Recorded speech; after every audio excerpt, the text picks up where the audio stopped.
The untouchable True School Sports Empire proudly presents something the boxing game's been missing. Hey, what's going on? It's your boy BT, and I came here to talk some boxing with the thousands of True School Sports subscribers. Now, we're back at it again.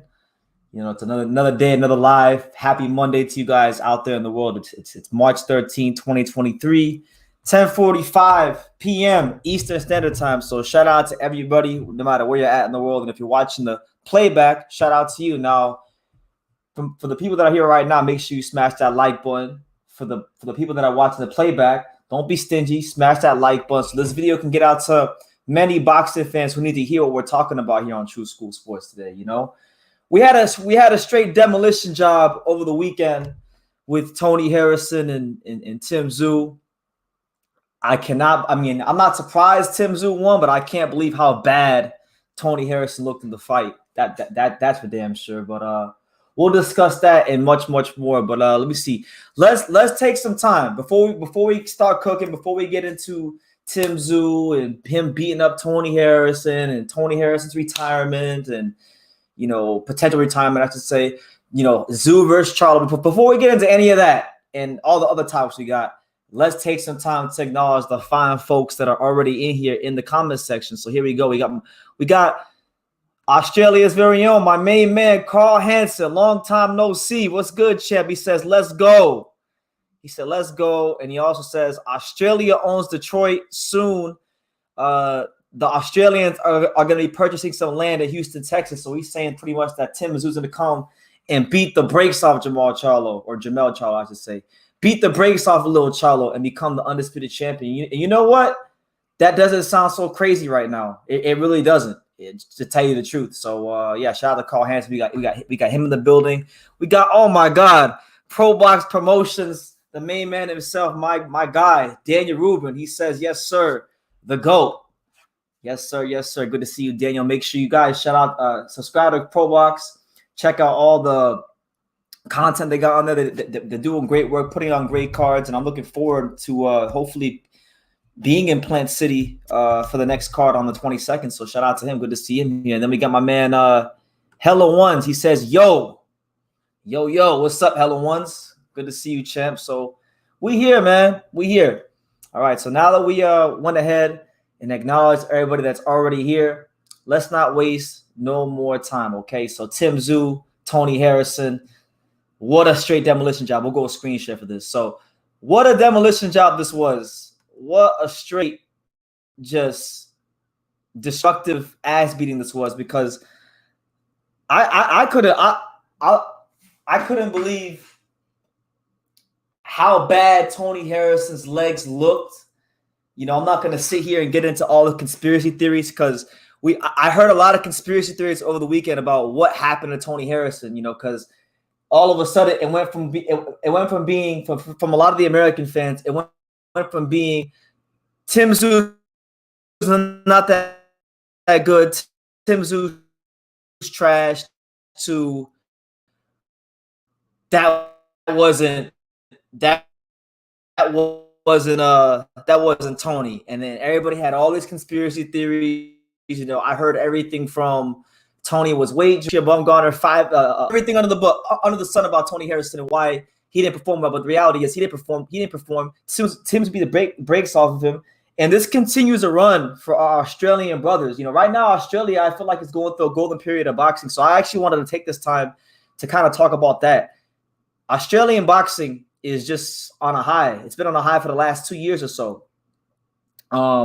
As you guys can see by the tweet, J.O. Pataya, cruiserweight champion. Tszyu, top contender at 154, now the interim champion.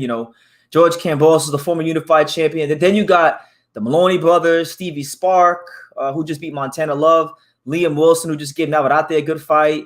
You got Paulo Okozo, who just beat Unies Gonzalez on the undercard. You got who else? Got Liam Paro, who's a top contender at 140. You got Sky Nicholson, who's making waves. So Australian boxing, shout out to them. They're definitely doing their thing. But Tszyu, right now, he's the cash cow of Australian boxing. He's like the Anthony Joshua. He's like the Mike Tyson. He's the big deal right now. He's the big deal over there, because I know Over there, he sells tickets. Over there, he's like selling pay-per-views. Over there, he's got like a whole street named after him. So he's a big deal. And I saw this tweet right now, and shout out to my man Rick Laser. I saw this tweet from Rick Laser, and he kind of echoed a lot of what I kind of feel about Tszyu and Jermell Charlo, because ever since Tszyu beat the brakes off Tony Harrison, a lot of the American fans that will never ever give Tszyu credit just because he doesn't have a certain style or he doesn't fight a certain way, they'll never give him his credit no matter what he does. So a lot of the American fans following Tszyu beating the shit out of Tony Harrison and probably beating him into retirement, they pretty much kind of scoffed at the win and stuck their nose in the air and were like, you know, it wasn't impressive. That wasn't Tony. Tony was washed up. Tony didn't do this. Tony didn't do that. They didn't want to give Tszyu any credit, you know. And they pretty much said, look, he's not going to do that to Jermell Charlo. Now, Jermell Charlo, I like Jermell Charlo. I'm a huge fan of Mr. Keep Running Your Mouth. Hold on one second, guys.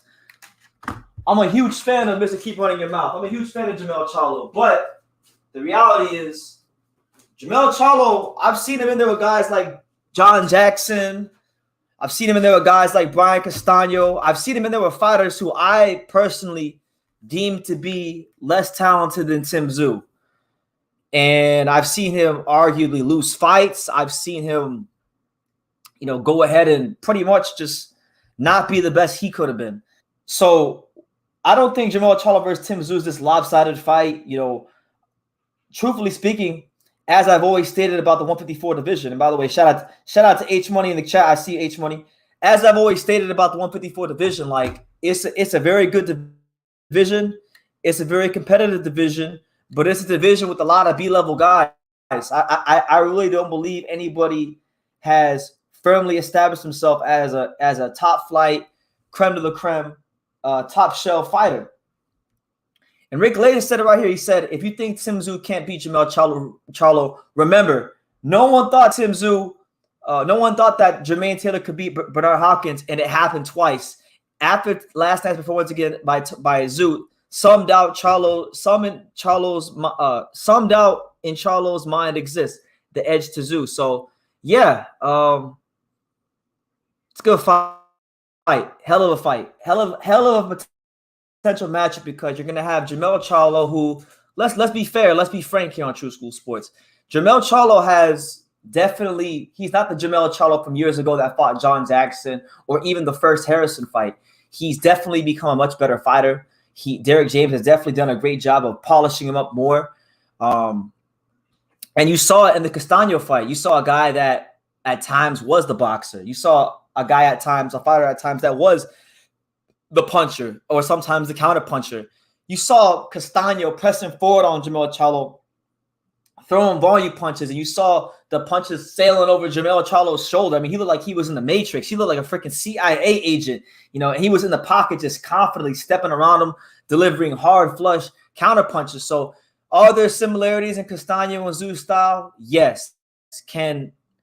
But is Tszyu a guy that people should be so quick to write off against Jermell Charlo? I don't think so. I really don't think so, because Jermell Charlo has a long history at the top level when fighting these top great fighters like Tony Harrison, like Brian Castano. He has a long history of not doing things right the first time. He didn't do things right the first time against Castano, and he didn't do things right the first time against Harrison. And truth be told, I really thought he lost against Castano the first time. So as much as people want to write off Tszyu and put Jermell Charlo on this big pedestal of like he's superior, I don't quite see it that way. Jermell Charlo, while he is an undisputed champion, he's an undisputed champion in a division where he's just a little bit better than everybody else, but not by a lot. It's still very competitive, him versus anybody. You know what I'm saying? So it is what it is. What division has a lot of A-level fighters? Charlo is A-level. Julian wants to know that. What division? 175 has at least two of them. I mean, the light heavyweight division has Bivol and Beterbiev. They're both A-level. 115 has Gaio Estrada, Chocolatito, and Bam Rodriguez. That's like three. And then if you want to count Ioka as well, that's 115 probably got like four. 147 has one, Terrence Crawford. And then they got like, you know, a couple B plus guys. You know, it's not a lot of fighters in boxing period that are A level. I don't really consider a lot of guys A level fighters. You know, it's not a lot. But I would say like, yeah, 115, light heavyweight, and probably heavyweight. Yeah, because heavyweight has Fury and Usyk. But the division with the most A-level fighters is definitely 115. Well, 122 has Fulton. They got Inoue, so that's two right there. Most divisions normally have like one or two guys. A really good division will have like 3 or 4. So I don't. 140 has what? 140 has Josh Taylor. 140 has Prograis. 140 has who else is at 140? 140 has a lot of depth. I'll say this: 140 out of all the divisions in boxing, 140 probably has the most like A minus B plus guys in boxing. Like it extends pretty deep at 140. That's why 140 is so good. There's a lot of depth. But at 154, getting back to the original point, 154. I just genuinely feel like it's a lot of guys who are B plus, B, and B minus fighters. There's nobody that I feel has truly cemented themselves as an A-level fighter. And right now, with the way Tim Tszyu is heading, I think Tim Tszyu has a chance to become an A-level fighter. He's shown me some things that are of A-level quality, especially in the Harrison fight. I liked in the Harrison fight how when Harrison would throw the straight right hand, Tim Tszyu would kind of just like dip to his right, and he'd be ready for the uppercut immediately. So I think it was like the second or third round he threw the first counter uppercut. The first one missed. When it missed, even though it missed, it planted that seed in Harrison's head that, hey, this guy came prepared and he knows what you're gonna do before you do it. And that punch was there all night for him. And that was a punch that really kind of set the table for him in the fight, you know. Carl Hansen, shout out to Carl. He says, I'm loving these excuses that they're making for Tony. Yeah, they're making a lot of excuses. Listen, Carl, I'm an American. I like Tony. I thought Tony was going to be a lot better than he showed. I thought Tony's experience might have actually been able to get him over the hump in this fight. He really got folded up. And this wasn't like when Tony lost to Willie Nelson all those years ago, you know, back when he had hair.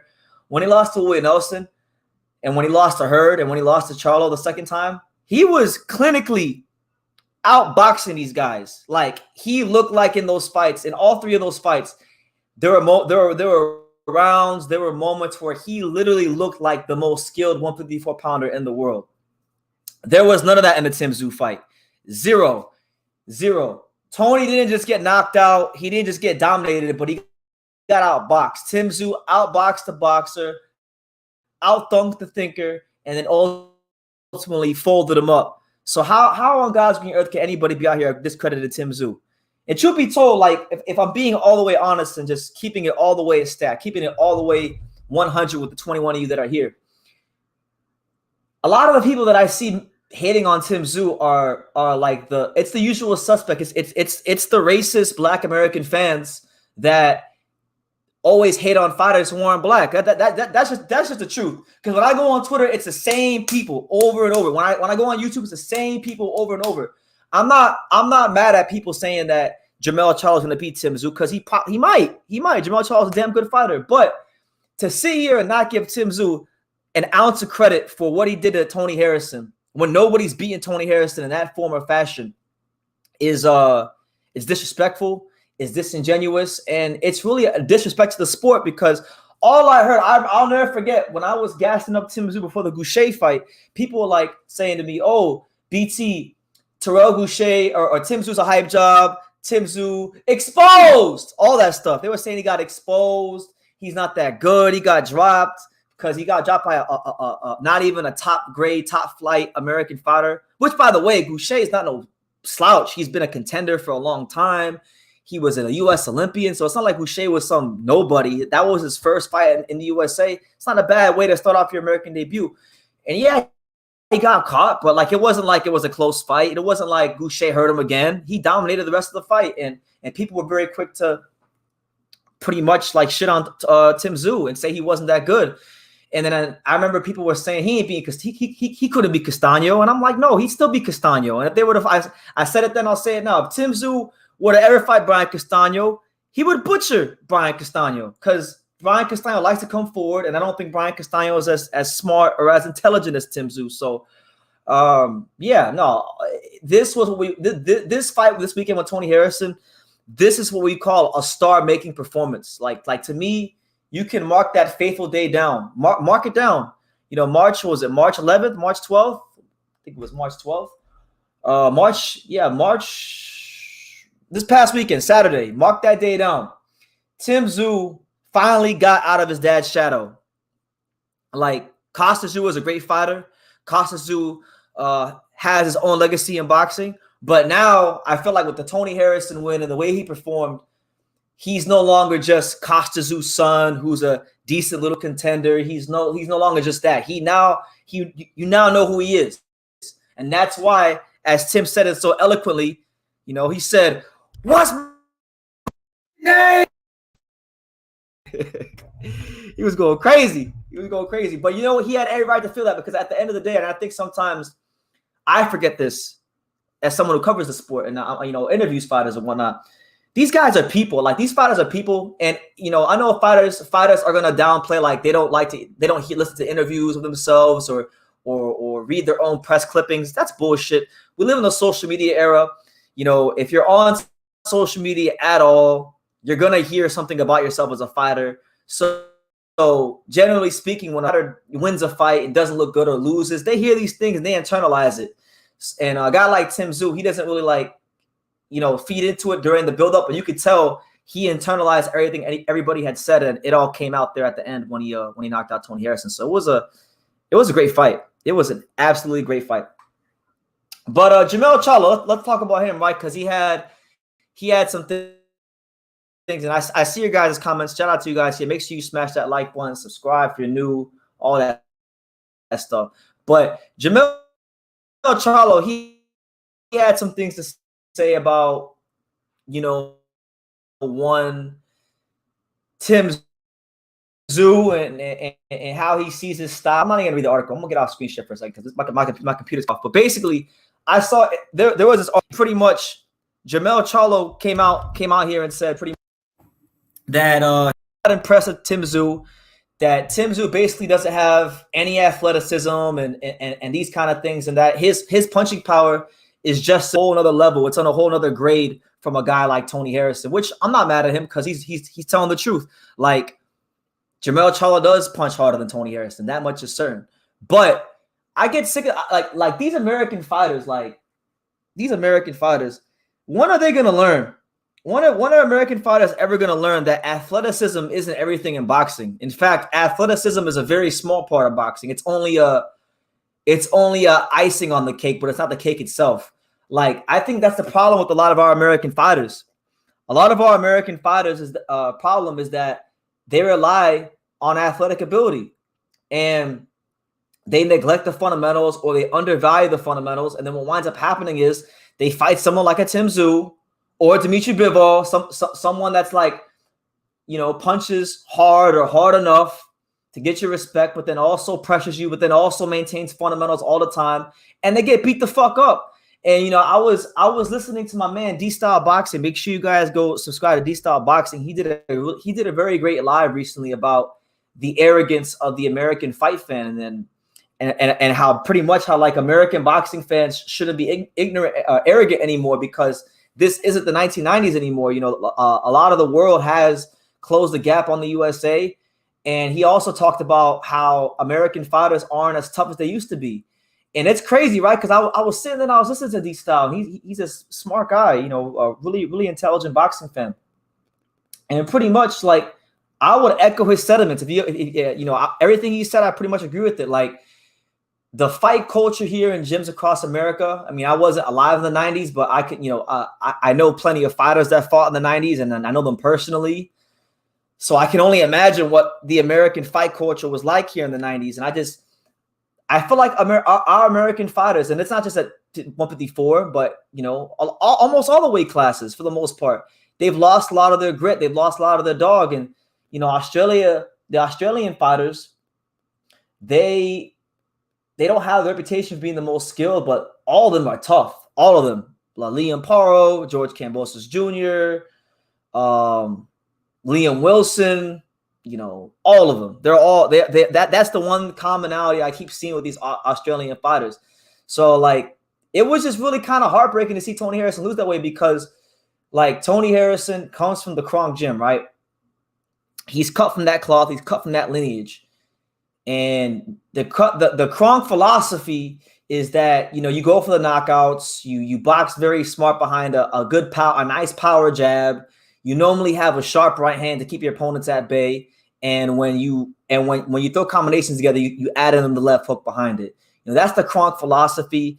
And seeing a Kronk fighter like Tony Harrison throw almost seemingly no punches of bad intentions, it's just crazy. And I really do think our fighters here, like, there's nothing wrong with being proud to be American. Like, I think we should be proud to be American. There's a great history of boxing here. And we still have a lot of great fighters, but man, like, yeah, some of these American fighters need to tighten up. Like the Montana Loves of the world and the Tevin Farmers, when he fought Jonah Carroll, that was another one. It's just like a lot of American fighters are arrogant for no reason. Like, I'm not even gonna say no names, but like I know this one American fighter, right? I'm not gonna say his name, but I know one American fighter who's got a pretty big fight coming up soon. And I heard through the grapevine that he was in the gym and he was sparring somebody, and he's got a very good opponent he's got to fight. And it's not a main event fight, so don't worry. This is not like Stephen Fulton I'm talking about, but like he's got a big fight coming up and against a good opponent who's not from the USA, who's like, overseas. And he's like taking him lightly and he's not living a life, and he's gonna get beat the fuck up more than likely.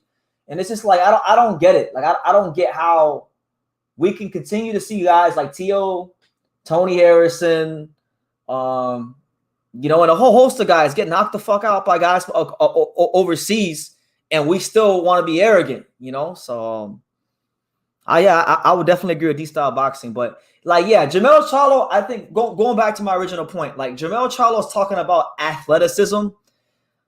Like, come on, man. Like, if you think you're just gonna beat Tszyu because of your athletic ability, like you're gonna have another thing coming. Because one thing we've seen in boxing time and time again is that if you get a fighter who you don't gotta be the most athletic, but if his hand positioning is on point and he can block, slip, parry, just do anything to stymie the momentum of your punches, your athleticism can be negated easily. All right, that's for damn sure. So my just hearing Charlo say that, it's making me say to myself, like, does he really understand the assignment that's in front of him? Like, does he really understand like that your athletic ability alone is not going to beat Tszyu? I mean, I don't know. I was a bit disappointed with his assessment of Tszyu. I'm not sitting here saying he's got to be impressed, because at the end of the day, he's the undisputed champion. He doesn't got to be impressed with nobody. But I'm just like, damn, you don't like. I don't think you understand fully understand the assignment. So we'll see. I'm sure Derek James will have a great game plan for Jermell Charlo when the time does come. But let's acknowledge some comments, because I do see some people here. We got my man Carlos Mendoza in the building. Shout out to Carlos. I see you, champ. Julian said, Tszyu had a great win, but you're hyping him up like crazy. After Charlo knocks him out, please give him his due. Charlo is in a different class, period. Is he, though? Like, is he? Like, I like Charlo. He's the undisputed champion. He's one of my favorite fighters, but like, nobody at 54 is in a different class to me. Like, nobody. I know he's got all the belts, but like, nobody's in a different class. Like, because in my mind, he's 1-1 with Castano. He really lost to Castano. They gave him a gift. Then Harrison, he's 1-1 with Harrison as well. So is he really in a different class? I don't think so. We'll find out.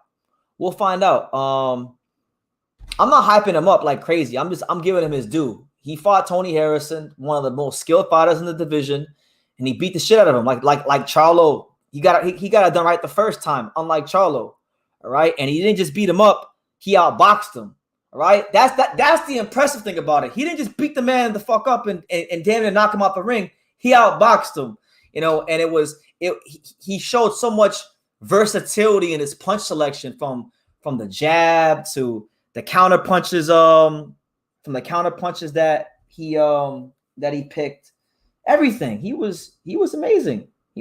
So I'm not hating on I'm not trying to overhype him. It's just like, you got to give credit where credit is due. Let me see. If Tszyu tries to stand in front of Charlo and try to trade, he will get stopped. Tim Tszyu's defense has a lot of leaks. It does. No, it does. Listen, we're not going to confuse Tim Tszyu with Pernell Whitaker or Canelo or anything like that. He's not those guys, but you know, he's still someone to worry about. I don't think, but like his defense is leaky if you can get him to exchange, but I don't think he's like easy to hit either. Like I actually think, like, if you look at the Boucher fight and you look at the Tony Harrison fight and you just look at defensively what he was able to accomplish in the fight, Tim Tszyu, his defense is a lot tighter in this fight. To me, it was a lot tighter in this fight, because I remember when he fought Boucher, when he fought Troy Boucher, I remember his shit was like this. Like his high guard was like this. It was like all the way out here. You know, he tightened it up a little bit. The high guard was a bit tighter this fight, and he was able to, you know, avoid a lot more punches and not get hit as much. So, yeah, we'll see what happens when it happens. But if, you know, I just hope. Listen, because I remember when they scheduled the fight the first time, Charlo beat Castaño, what was like in April or May of last year, and then they didn't schedule the fight till like January. So they try to schedule the fight like 7 months in advance for Tim Tszyu and Jermell Charlo, which I never quite understood. I thought it was very corny from PBC and Al Heyman. Like I figured, you know, Charlo just became undisputed. Why not try to keep the momentum going, keep him active? You know, try to make him win Fighter of the Year, and you know, so that's another thing too. Activity. I feel like activity might actually play a role in this fight. I think somebody said that earlier in the comments. My man, Ernest. Shout out to Ernest. He said the same thing. Charlo's inactivity will come back to bite him against Tim Tszyu, and it's true. Like, these things matter. Like, activity matters. Being match fit matters. Being sharp matters. You know what I'm saying? So, it is what it is, man. But let's talk about the Tony Harrison side of things. And by the way, I got other things I want to talk about. So I'm going to talk about Tony Harrison, and then we're going to pivot into like this Usyk Fury thing, and then some welterweight talk. But so Tony Harrison, right? He's what, 29, 4-1, former world champion. He's been knocked out 4 times. He's 32 years old. He hasn't fought a whole lot since the second Charlo fight. I don't really think I don't think there's much further he could go in boxing. I think he's maxed out, and he's had a great career. Like, he has nothing to be ashamed of. I think Tony Harrison's career could have been better, but it could have been a lot. You know, it could always been a lot worse. You know, a lot of fighters will put on boxing gloves and never become world champion like Tony Harrison. So he can hold his head high. He fought the best. He gave people a lot of great moments. His career mattered. You know, ultimately, you knew when Tony Harrison fought here in America, you knew for a fact that, you know, you were going to get something entertaining and worth watching and worth your time. So that's more than we can say for a lot of fighters that even have better records than him. But I don't think the Tony Harrison story is over, ladies and gentlemen. I don't. I think Tony Harrison still has a lot to give to this sport. I feel like Tony Harrison can really, really be a great service to the sport, a great servant to the sport, I should say, as a trainer, as a coach, as someone like that, because, you know, you talk about all the knowledge he has over the years. You know, Tony Harrison is probably one of the only active fighters right now that actually was trained and worked under the watchful eye of the one and only Emanuel Stewart. So he's got all that knowledge, all that Kronk gym knowledge. And I think it's important, especially for the fighters here in America, the next generation of young kids coming up here in the USA.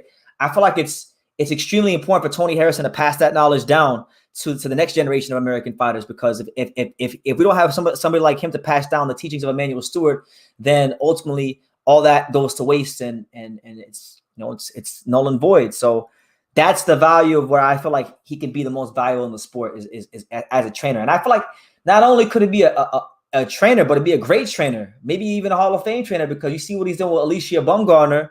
You know, Alicia Bumgarner was not that good before Tony Harrison. Like, I used to watch Alicia Bumgarner before Tony Harrison, because I've been following Alicia Bumgarner since at least 2018. So I remember Alicia Bumgarner back in the day when she was signed to Evander Holyfield's promotional company, and nobody knew who she was, and she was just a fine black girl that boxed. Like, I knew her back then, and she was not that good. And she was good, but she wasn't as good as she became under Tony Harrison's guidance. So I feel like just from what I've seen with that, I know he's got a future as a trainer. So I hope he continues his legacy there. And then I thought the kids in Detroit need him too. Like he seems to really have a passion for it. He talked a lot in the post fight about getting the roof in his gym fixed, which I hope he does, because one thing about these boxing gyms, man, boxing gyms are like a safe haven, guys. Like, you don't understand. You got kids in these inner cities, kids from really, really hard backgrounds, that really, really need a safe haven. They need somewhere to go and find themselves, somewhere to go and build their self-esteem up, and that's what the boxing gym is. That's also what the boxing gym is for kids. And I know that myself from just going to the gym and training myself here and there. So yeah, hopefully he can do that, because I feel like at some point in time, Detroit has enough athletes. There's going to be a kid that walks through the doors of Tony Harrison's gym that's going to want to box, that's going to want to embark on a professional career, and he's going to have the honor and the privilege of guiding that kid towards greatness. And we probably don't even know who that is yet, but I feel like that's going to be Tony's. I think Tony's real legacy and his real career is going to start once he hangs up the gloves, and he's going to be like a Buddy McGirt on steroids. Like, Buddy McGirt was a great fighter, but now people know more Buddy McGirt for the training, So I feel like Tony Harrison will go that route. But we got more comments here. We got me see. Carl Hansen says that was weird. I think it was due to Tim taking step aside for money twice. Yep, that's what it was for. Yeah, he did take step aside money. Yep. Tony only had 2 fights in 4 years, says Carl. Yep, he did, and that hurt him.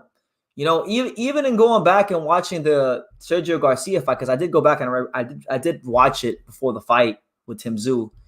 He was good in that fight, but he was still about half a step slower than we're accustomed to. You know what I'm saying?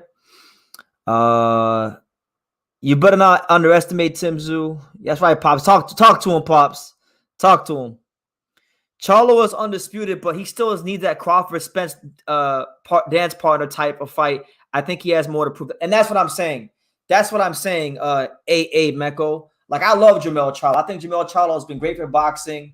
I think he's been a real fighter. Like, to me, he's like the opposite of Jermell. Jermell don't want no smoke with anybody. He's content, and he seems to have his own issues outside the ring that are bigger than boxing. So I hope he solves those things. But like, Jermell don't want to smoke with, like, he's been ducking and dodging a lot of people, from Benavidez to Andrade and a whole host of fighters. But Jermell, as Rick Laser would say, he's got balls all the way down to his ankles, and he's willing to fight the best, and he's done that. So, but you're right, he still does need that dance partner.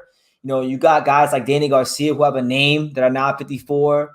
You got maybe a Crawford coming up to the weight class. So we'll see. I think there's definitely some options out there for Jermell Charlo to finally get that signature fight that I'm sure he's longing for. You know what I'm saying? We got a super chat from my main man, Carl Hansen. Shout out to Carl Hansen, our good buddy across the pond. Good to see you, Carl. He says, keep giving Tim zero respect. He absolutely loves it. Yeah. And I would echo those sentiments, Carl. Like, as you know, because you watch this channel, I had a chance to meet Tszyu when he came down here to the States, and I actually interviewed him and I asked him some questions before the Terrell Boucher fight. And from being in the man's presence, the vibe I got from him was that he doesn't really like at all get bothered by anything. Like, he doesn't get bothered by fighters trash talk. He doesn't get bothered by wanting to be a superstar, the pre-fight pageantry, none of that bullshit. Like, he just wants to fight. You ask him about like his favorite fighters, he'll tell you his favorite fighters are a lot of the Mexican fighters, the guys that just go on there and rumble. Guys like Chavez, guys like Salvador Sanchez. These are the kind of guys that he likes. He just wants to fight, and he's a true warrior. And I'll never forget this. I remember after I left the gym that day with my boy Sean Tattel, we were talking, and I was telling him, I was like, man, I like this Tszyu, man. He's cool. He's just cool. Like, this is the kind of guy you'd want to be champion, because there's not an ounce of diva in him. And if there is, he does a great job of hiding it. So, yeah, he uses all the disrespect to his advantage. AA Meko says, exactly. I want to open up a boxing gym in the Goulds. The kids need it. And shout out to the Goulds, man. South Florida, stand up. AA Meko, do I know you? The Goulds, that ain't too far from me. Shout out to the Goulds. Julian makes a great point. He says Tony Harrison versus Luis Arias would be a good fight. Some genuine beef there. Yeah, that's a fight that I feel like that I really want to happen because they're both inconsistent ass fighters. Like they both fight up and they fight down to the level of competition. And Tony Harrison was talking about Luis Arias as if he's just some tune-up. You know, obviously Luis Arias has a tune-up fight coming up soon. Not a tune-up fight, but a big fight, I should say, a crossroads fight coming up soon with Eric Lubin, where he's got to go out there and really make a statement against Eric Lubin. And it's a good crossroads fight because, you know, obviously Lubin is coming off of that fight where Sebastian Fundora rearranged his face and he looked like a damn, you know, jack-o'-lantern after the fight. So should be a good scrap. But I'd love to see the fight. We know the build-up will be good. You know, Milwaukee versus Detroit. I'm all for it. I'm 1,000% for it. You know, people are saying that Jermell would KO Tim in the first round before this fight. I wonder if they still ride that way now. No, they're not. They're not talking that shit now. No way, no how. Because Tszyu, like Jermell Charlo's crowning achievement of his entire career was the fact that he avenged his loss to Tony Harrison and looked so and knocked him out. And Tszyu fought that same guy and just made him look like an F. He made Tony Harrison look like an F fighter, an F level, D level fighter. He looked really bad in that fight. We ain't never seen him look that bad. Usam, the fanboy killer, Montreal, Quebec, stand up. Where you at? He says, Tim show those flat-footed fighters how to cut the ring off. Stop crying about someone running and work on your skills. Yes, thank you. You know what? I didn't even think about that, but you're right. Like Jaron Ennis, Julio Cesar Martinez, all these fighters, all of them, Jaron Ennis, Julio Cesar Martinez, all these fighters that have been whining and complaining about fighters that like to box and move, utilizing the ring. Take notes, you know.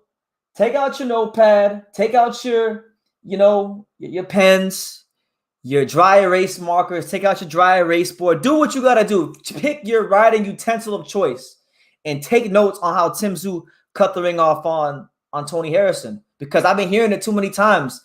This guy runs around the ring. That guy was boring. He didn't want to fight. And then I see these great fighters like Naoya Inoue. And I guess maybe Tszyu is a great fighter because all these fighters that get all this praise and all this hype like Jaron Ennis, they want to complain about guys moving on them. And then the guys that don't get no praise and no hype, like Tszyu, guys moving on them is no problem. So, you know, we got to start questioning. We got to look beyond the hype and we got to start asking who's really who in boxing? Honestly. By the way, I have a friend who talked to Usyk's promoter, and the fight is happening April 29th. We'll see. We will see. I don't believe nothing. You know, I mean, if the fight's happening April 29th, right? If it is happening April 29th, it's already March 13th. So you mean to tell me they're gonna do what 6.5 weeks of promotion? They're gonna do 6.5 weeks of promotion for this fight? I don't know. I don't think so. When they put out. I'm not saying you're lying, but when they put out the official like fight poster, I'll believe it because I've seen too many things in boxing. I've been told things by people in the past about fights happening and then they don't happen. I'm just gonna wait. I'm gonna wait, but I hope it does. I honestly hope it does. But you know, hold on. We'll get to a couple more comments, and then I'm gonna transition into that Fury stuff because I have a lot I want to say about that. Johnny Cortito, yes, the pride and joy of all of North Las Vegas. Yes, he says the ghost of Willie Nelson. Yes, Tszyu didn't beat Tony Harrison. The ghost of Willie Nelson did because I want to tell you guys this because Johnny pointed this out to me a long time ago. Willie Nelson stopped Tony Harrison in 9 rounds. That was back in 2015. All right.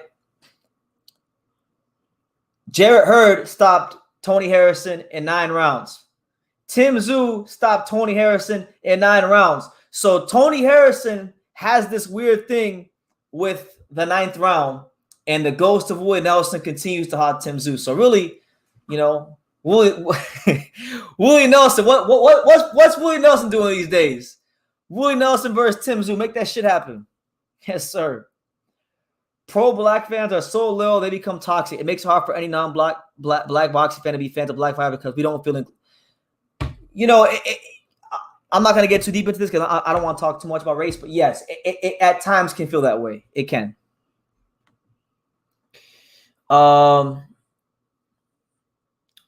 Both fighters don't have a choice but to fight each other. I have the capture between my friend and Alexander Crosscheck. I can send it to me. Please do.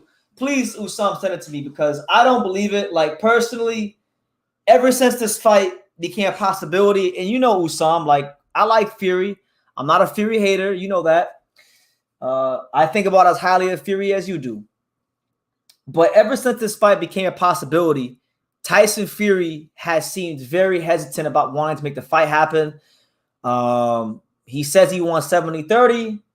Usyk says yes. Now, and then he says another thing. Now he wants a clause. Like, make the damn fights happen. Like, make the fight happen. Like, the same energy that Fury had for Joe Joyce, I'm seeing that same energy that he's had for Usyk. Because the same thing happened with Joe Joyce. When it came down to Joe Joyce, he said, "Oh, I'm not gonna fight Joe Joyce because my wife has more Instagram followers than Joe Joyce." And I know Tyson Fury likes to play these mind games, but let's be real. Like, he's getting up there in age. He's not old, but he's a little older now. He's been through some wars. He's got money. He the belly's a little fatter. He's a bit more content. Why fight these guys that aren't gonna bring him that kind of money?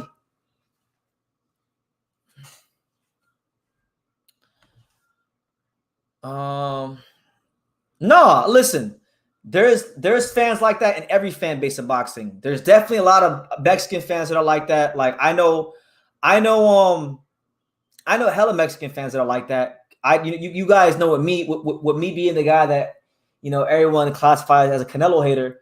The Mexican fans always come at me with some bullshit. Like, some of them, obviously not all of them are bad. Most of them are actually amazing. Most of the Mexican fans are great. Most of the black fans are great. It's just there's always like 5 or 10 representatives, and they always happen to have YouTube channels that make the rest of them look bad. So it's like it's ridiculous. All right. There's good and bad at everything. I don't want to sit here and seem like I'm trying to vilify one or the other. I've met great fans from every ethnicity, and I've met some straight dickheads from every ethnicity in boxing. Dickhead British fans, dickhead Mexican fans, dickhead black fans, everything. We cover. I've covered all the bases. I've seen all the ugly that boxing has to offer. Trust me. I've even had some of the most prominent boxing managers in the history of the sport try to sue me before over some interviews and stuff. So it's just like, I've seen it all. I've seen it all, and I've heard it all. I'm a young OG here on YouTube. Now let me go see. I'm gonna go check these DMs right quick from Usam. I want to see what these DMs say. I'm not gonna share them here, but I want to check these DMs from Usam because Usam says he got the information. He says he has the information, so we want to see what this information could be. Let me see. Here we go. Oh man. Let me see.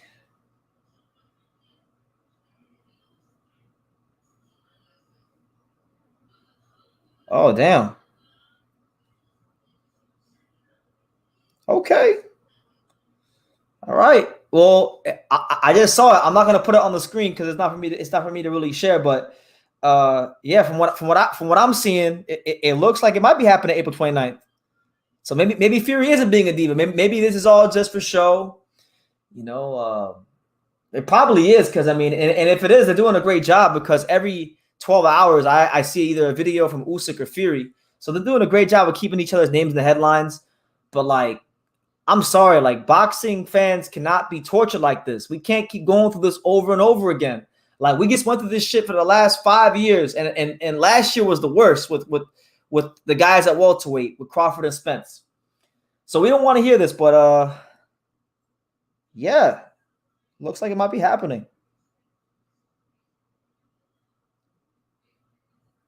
Okay, so yeah, it appears that Dan Dubois injured, and then he asked about Hrgovic. They don't want to fight Hrgovic. Come on, Usam. They don't want to fight Hrgovic. We know the deal. They don't want to fight Philip Hrgovic. You know how that goes. These dudes don't want to fight Philip Hrgović. But yeah, no, honestly, I hope from what I just read, because I saw the DMs, I see the DMs from Usam and Alexander Krashiak, Usyk's promoter. If what I saw is true and that's not just some spam account, which I don't think it is, I don't think Usam will lie to me, then great, then amazing, then fantastic. I hope so, because they're talking too much shit. They're talking too much trash. I don't want to hear it. You know, I want to see the fight. I don't want to sit here and talk bad about Fury. I like Fury. Fury is a hell of a fighter. Fury, people are quick to talk bad about Fury, but a lot of these people that talk bad about him, their favorite fighters don't have no Vladimir Klitschko on the resume. They don't have top names. They don't have Deontay Wilder on the resume. Come on. Yeah, Usam. Yeah, I seen that. I'm gonna get to your super chat chance, but I seen that. You asked him. You asked Joe Joyce's manager about Philip Hrgović. You asked him about Hrgović, and he didn't want to talk about Hrgović. He didn't want to talk about Hrgović. They ducking Philip Hrgović. I'm sick of this shit. They don't want no smoke with Philip Hrgović. Philip Hrgović, even after the Zhang fight, can't get fights. He's the most ducked and avoided man in boxing. I don't care if you thought Zhang beat him or not. He ducked it. He didn't answer the question. I seen it. I might need to make a video about that at some point. I'm sorry. I might have to do it at some point with some, but yeah. Let me see. Ghost. Not Ghost. Chance Dotson. Thank you.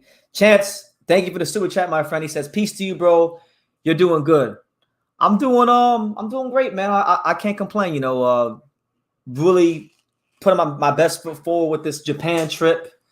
You know, been working on this trip very hard to get things in order for Inoue Fulton once I go to Japan. But yeah, things are great, man. Hopefully by sometime in the summer when I get back from Japan, I'll be down by your way in Texas. I miss Texas. I ain't been in Texas in like year and a half. It's kind of strange, you know, because Texas is like one of my second homes. So hopefully, you know.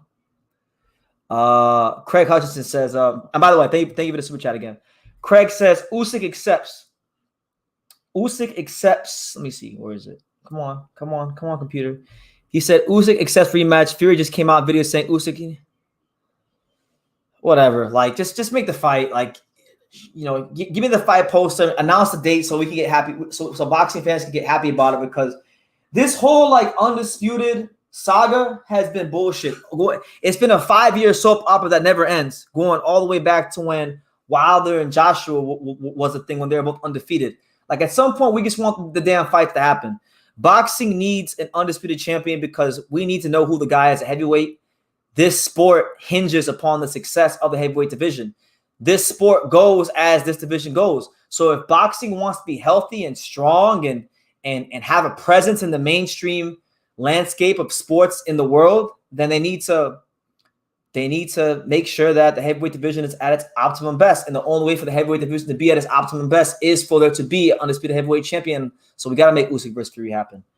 You know, it's not Fury's, it's not Usyk's fault that Wilder and Joshua dropped the ball and Fury and Joshua dropped the ball. And you know, obviously those would have been bigger events than Usyk versus Fury. But, you know, this is what we got. And this is what we got to push for here on True School Sports. So hopefully, you know, hopefully soon. And Ghost says Hrgović versus all them boys. I support this. I do too. But they don't want smoke. You know, they don't want no smoke with Philip Hrgović. But we know this already. We don't have to rehash that. We don't gotta say it every single time I come on here live, because what's understood don't gotta be explained. You know. Yep. I still gotta do a video. I gotta do a video on that fight, Larry. Shout out to Larry Liston. He says Jermell Miller is fighting Lucas Brown this weekend in Dubai. Yeah, I actually have it in my notes to do a video on that whole card. It's a good little fight, you know. Lucas Brown's a good, you know, Miller and Lucas Brown, you know, they're on the same level as far as I'm concerned. Miller's probably better than him, maybe. I don't know at this point. We'll find out on Saturday or whenever they fight. But the real fight on that card is the cruiserweight fight. Brandon Glenn, he's fighting this dude named Sozlan Arslanov or something like that. He's like a 2-0 or 3-0 Eastern European fighter with like 300 amateur fights. They're trying to fast track him and get Brandon Glanton beat. So that's probably the fight to me to look out for on that card. But yeah, it's a good little card out there in Dubai. Ghost. My man Ghost said, BT, after how these champions been acting, I don't even care about Undisputed anymore. He said, fuck that shit. He said, we don't give a damn anymore. We don't care. I can't blame you. I can't blame you, champ. I agree. Hrgovic versus Usyk for the IBF. We don't care about this BS anymore. Give the contenders the earned shot. Absolutely. And Ghost is being fair because me and Ghost always disagree about Hrgovic and whatnot. But yeah, Hrgovic earned the shot. He's been IBF mandatory for a couple months now. He probably would have been IBF mandatory earlier on if Michael Hunter would have fought him and he would have iced Michael Hunter in early 2021. So yeah, if they can't, like, boxing needs to stop this. Like, boxing needs to actually get back to a place where we actually start to honor the ranking system a bit more. Like, we can't be waiting on Crawford Spence. We can't be waiting on Usyk versus Fury. We can't be waiting on Bivol versus Beterbiev and these big fights that fans want to see, of course. But we need to get to a place where the contenders get their shot and the contenders are in a position where they feel like they can actually move along with their careers rather than the top 5 guys in the division don't want to fight the bottom 5 because if they lose, then, you know, they lose position in the rankings. No, if the guys at the top move, the rest of the division will move and you will have healthier weight classes and boxing will be in a better place. I agree. Give him a shot. It's easy to vilify a guy like Hrgovic for not looking good against you know, a fighter that is high risk, low reward that a lot of guys aren't jumping up to fight in Zhang Zhilei. But, you know, let him get his shot. He's in position. He's in position to fight for the title. Let him get his shot. Let you know, mandatory challengers get a shot. Let the top contenders get a shot, you know? Yeah, no, Willie Nelson, he's a guy that would have fought anybody. You know, I remember many years ago on Facebook when I was going off about Demetrius Andrade saying that nobody wanted to fight him. And he said, that's not true. He said he wanted to fight him, but they didn't want to, you know, they didn't want to smoke with Willie Nelson because Willie Nelson won't duck anybody. Willie Nelson was a real fighter. I got all the time in the world for guys like Willie Nelson that go out there and look for the smoke. That's what I'm saying. He earned the shot. Yeah. And it allows champions like Usyk, like Fury, the guys at the top, to add to their resume. And it gives the contenders their just needed shot at glory. Know what I'm saying? You know, it's crazy. For me, the IBF has really, like, the last 3-4 years, they've really lost, like, the reputation with me has taken a big hit because Errol Spence not having an IBF mandatory in 5 years and them doing nothing about it, that's a strike with me. Then the whole, like, you know, Abdul Kakrov never being mandated to fight Spence despite the fact that he sat number 1 in the welterweight rankings for like 2-3 years. That's another strike. It's just like a lot of things the IBF is doing wrong across all the weight classes, and they're not honorable like they used to be.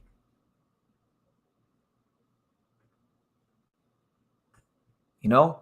But listen, guys, in other news, right? Because there's one more thing I wanted to talk about. Y'all can keep commenting down if you want below. If you want me to adjust your comment, you know. Oh shit, Keenan K, what's good? Keenan K, shout out to my main man, Keenan K. Good to see you, champ. Hope all is well. He says the GOAT BT. No, man, I'm the untouchable, yes, but I'm just a kid from Dania at the same time. So I appreciate you being here. Good to see you, Keenan K. Hope all is well. God bless you from across the pond. But a lot of things going on, man. Like today, also what I wanted to touch on was Conor Benn. A lot's going on with Conor Benn and some of these like mid-level welterweights that I wanted to talk about. So like Conor Benn, he was going on Twitter talking about Kell Brook. Basically, Kell Brook is back in the gym. You know, although he is retired, Kell Brook is back in the gym, and Dominic Ingle has revealed in an interview that pretty much that, Kell Brook is interested in fighting again. He's interested in getting back in the ring, and his interest is fighting Conor Benn, right? Now, this isn't like a new thing because if you guys remember after the Amir Khan fight, they were trying to make, that was a fight that they were trying to make happen, Kell Brook versus Conor Benn. And Kell Brook was open to it happening, but he said that if Conor Benn wanted to fight Kell Brook, they'd have to fight at 155, aka Canelo weight. And Conor Benn wasn't keen to make it happen, but Conor Benn was more than okay with training, Chris Eubank all the way down to, what was it, 152 or 153, whatever it was. So, things that make you go, things that make you wonder. But the trash talking has commenced once again, and pretty much Conor Benn said that, last time they tried to make a fight happen, he chose retirement, and then he starts talking about the sparring session about how I guess he put it on him in sparring. And then Kell Brook pretty much called Conor Benn a pussy, and that he beat him up in sparring, and that whole thing, right? But my thing is this, right? I just interviewed Michael McKinson, who's probably you can make the case. I think at least there's a legitimate case to be made that Michael McKinson is the best British welterweight out right now. And I interviewed him recently, so go check it out on True School Sports. It's out right now. It's a 30-minute interview. We touched on a lot of things, from Conor Benn to other big fights to, this crazy like Atif Overton sparring story in Philadelphia he had. It's a great interview. Go check it out. But why not go fight McKinson, right? McKinson has a great resume in the UK. He just fought Virgil Ortiz and pushed Virgil further than he's ever gone. Won some rounds off of him. And I genuinely feel like Michael McKinson can beat Conor Benn, because we've seen guys like Adrian Granados, who's not even like a prototypical like technical boxer, back foot boxer, get on his toes and make Conor Benn look foolish. So imagine a guy like McKinson, who's physically strong, who really is a technical fighter, who's a southpaw, who's physically strong. I feel like it'd be a very tough fight for Conor Benn. But at the same time, on paper, he doesn't got a lot of knockouts, so he should feel confident taking a fight like that. That's the kind of guy he should be worried about fighting. He should be worried about fighting Michael McKinson, not no Kell Brook, who hasn't been, who's been out the ring for well over a year, who's retired. Come on, it's bullshit. And then so basically what happened today too, in other welterweight news, because this is also some news I'm going to break here on True School Sports. In other welterweight news, right? You had Michael McKinson, who I interviewed. I posted his interview on my Instagram, and on my Instagram it was basically him saying that Michael McKinson saying that his phone is on, he's willing to fight Conor Benn. So I posted that, and then Pistol Pete Dobson got in my comment section of that post, and he pretty much said, listen, I'll fight Michael McKinson, and let's make it happen. And he tagged Eddie Hearn, and I love that fight. Like, Michael McKinson versus Pete Dobson will be a great fight. It's two guys who I feel like are, kind of in the same position. Guys who are in the middle of the welterweight division, who are good enough to be ranked, good enough to be contenders, but just can't seem to get the fights to put them over the top. So I feel like it'd be good because you got McKinson, who's like real awkward. He's got the southpaw style, against Pistol Pete Dobson, who is more of a guy that likes to come forward but can box as well. So it's a good fight. So make that shit happen. That's what I'm saying. Yeah, Larry, that's what I'm saying. The IBF is so inconsistent. They won't strip Spence, who hasn't made one mandatory defense in 5 years since he fought, I think it was Ocampo. But they stripped Joe Cordina because he had a legitimate hand injury, and he would immediately fight Shavkat Rakhmonov. You're right. They used to have the reputation of like being a fair sanctioning body, but they're just as bad as anybody else. They pick and choose, just like the WBC. They pick and choose. So yeah, no, I understand like the McKinson Ben and McKinson and Pete Dobson. Like, these aren't big money fights, but they're still good fights. And I don't feel like they're good enough I don't think that these are fights where you could headline them on a big cards, but they definitely be good enough to fill out the undercard of a bigger card. Like, come on, let's make that shit happen. Contenders need to fight contenders. And the winner of those contenders versus contender type fights need to be fighting champions, you know, at the end of the shot. You know what I'm saying? Todd Willie says, what's up, BT? I've been out of town taking care of some family business. I haven't forgot about the autograph magazine I told you I'm going to send you. I promise I'll get it to you. Well, hey, Todd, I'll be in Las Vegas April 4th. I just booked my flight this morning. I'll be in Las Vegas April 4th for a couple of weeks. So, you know, email me. Feel free to email me. You know, in fact, I'll type it again because every time you talk about this Riddick Bowe Holyfield autograph magazine, I always drop my email in the comments and then you never email me. So I'll do it again. We'll see what happens. It's good to hear from you. But if you want to send it over to me, email me there and we'll work all that out. But you know, yeah. Hey, I hope all is well with your family and your business and all that stuff, man. Good to hear from you. No, absolutely. Pete Dobson, like, yeah, no, Pete Dobson's a really good fighter. Like, now I like Pete. He's a friend of mine. Like, I talk to him weekly on Instagram. Like, I like Pete. Pete probably should have taken the Virgil fight, but he felt it wasn't worth the reward. So it's his prerogative. But I would like to see him versus McKinson, him versus Rocha, him versus Calderon, him versus Cody Crowley. You know, those are all like them five welterweights, like Pete Dobson, McKinson, Rocha, Calderon, Cody Crowley, them five guys, mix them and match them. All five of those guys need fights. Al the Pound wants to know, when are you coming back to Houston? Hopefully soon, man. I don't know. So right now, for those of you here, because we're at that part of the live where I'm just gonna talk to everybody's, respond to everyone's comments and just kind of freestyle it. So this morning I booked my flight to Vegas for April the 4th. I'll be in Vegas for like 2 weeks, 2.5 weeks, maybe 3 weeks. Then I'll be in LA for like maybe a week or a couple days, and then I'm flying to Japan for Inoue Fulton, and then I'll be in Japan for Inoue Fulton for like for right now 2 weeks. We don't know that. That's subject to change, but right now it'll probably be 2 weeks, and then I'll probably come back to the States like May 9th, May 10th, something like that. So hopefully, Al, to answer your question, hopefully by like late May, early June, I can be back in Texas, you know, Dallas, Houston, San Antonio. You know, I love Texas. I ain't been to Texas in a year and a half, and Texas is like one of my second homes. So I miss Texas, honestly. Add my guy, Speed. Rashidi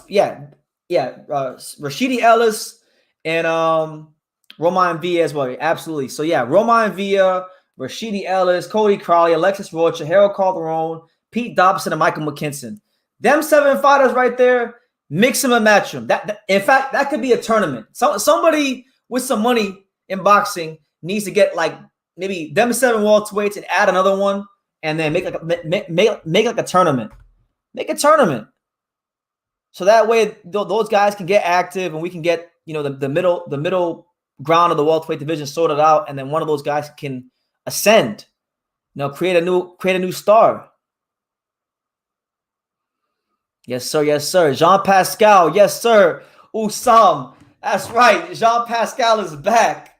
He's fighting. I don't think it's Saturday, actually. I think is it? I'm pretty sure his fights in the middle of the week. I think it's Thursday. I think he's fighting. I think that fight is Thursday. I think Pascal's fighting the 16th, champ, not the 18th. I think he's fighting the 16th, because I was looking at it recently.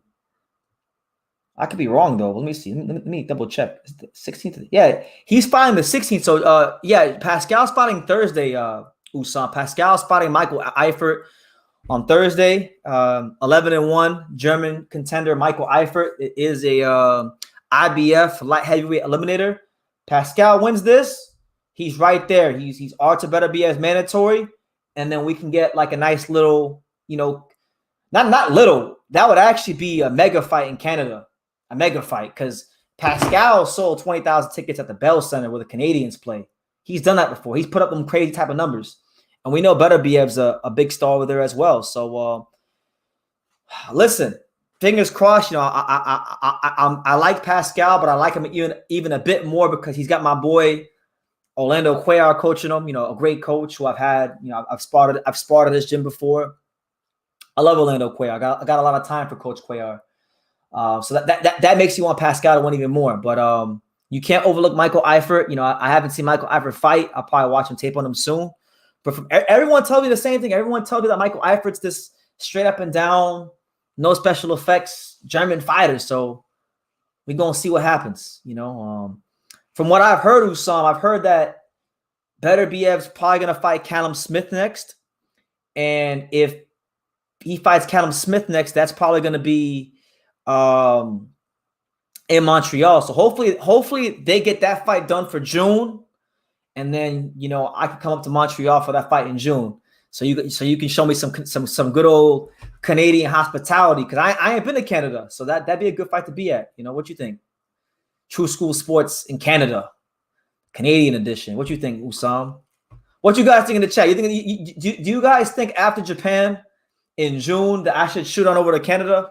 Because my plan for the second half of the year was to do my traveling. What you guys think? We're not doing that, champ. We're not making Al Heyman the commissioner of boxing. No, we're not doing that, Black Ray Donovan. But hey, thank you to Al Heyman, though. Al Heyman's been making some great fights. Yes, sir. Yeah, that's the plan. I want to do it. Right now, in no way Fulton's priority, but I had a plan that I wrote down before the year, and the first like 4 months was gonna be me here in South Florida, kind of like going to the South Florida gyms, interviewing people. The second part of the plan was gonna be getting back in to traveling and doing that. Yeah, DM me, man. DM me any gyms any gyms we're in there. Okay, yeah, we're not doing that. I'm from South Florida, champ. Ain't anything under 75 degrees. That's not what we need that's not what we need. We like it nice and hot, But I'm trying to go up there and see what the females in Montreal are like. See what the females in Canada are like.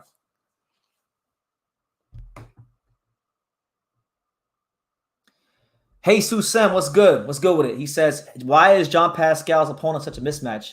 It's the IBF. You know what the IBF is. The IBF, just like every organization, always has 1 or 2 or 3 guys that are not ranked in any of the other organizations that are ranked high enough to be in an eliminator fight. And this is one of those scenarios. So I don't know who Eifert beat to get there, but he beat who he needed to beat. And his management, I guess, must have a great relationship with them. Shout out to True School. Follow back on Twitter. Will do. I'll do that. But yeah, man, that's pretty much all I wanted to talk about. I pretty much ran through everything I wanted to do. But let me say this, guys. I got like 10 minutes. We'll stay on for like 10 more minutes. If you guys got any questions, anything goes. Anything goes. It don't even gotta be boxing related. Anything goes. Put it in the comments, and I'll go ahead and I'll answer. And we'll see how long this how long this goes. How long this goes, because I'm not in no rush. I still gotta I got things I gotta do after the live, but that work's gonna be there regardless. Do you still have an affiliation with the Androids, or has that ship sailed? No, I have an affiliation if I want to have an affiliation. So, I know Paul, I haven't talked to Paul in a while. I haven't called him in a while, but he hasn't called me in a while either. So, that's, I don't know. I gotta give him a phone call at some point. I gotta work on being a bit more social, because I get so caught up with making my videos and covering boxing and then editing, and that consumes a lot of my time, that sometimes even with my own friends, I become a distant person. So it's something that's something I'm working on. But I still love the Androids. I'm still Demetrius Andrade fan, and yeah, I'm sure if I call Paul, he'll pick up. Inoue or Fulton, who do I got? Oh, that's a good fight, man. I like them both. I would definitely say I'm gonna go to Inoue. I got Inoue in them later rounds. I think Fulton can beat Inoue. I don't even know. I don't like picking against Fulton because the last time I did this, it worked out very horribly for me. So I don't want to pick against Fulton, but it's hard for me to pick against Inoue. I think Fulton's a very good fighter. I think he's teetering, like he's a very good fighter. He's damn near a great fighter, you know. But I think Inoue is like a once in a lifetime type of fighter. We'll see. We'll see, man. I just think Fulton's gonna have some success early on. Inoue's kind of gonna figure him out, and it all comes down to just how durable can Fulton be, you know, and then how long can he outbox Inoue if he can even outbox him, you know, if he walks him down, you know, we'll see. I'm not gonna say stop it. I'm gonna say Inoue wins a decision. Planner Benavidez, we're not gonna have a repeat of Tszyu Harrison here. We're gonna go with our head here.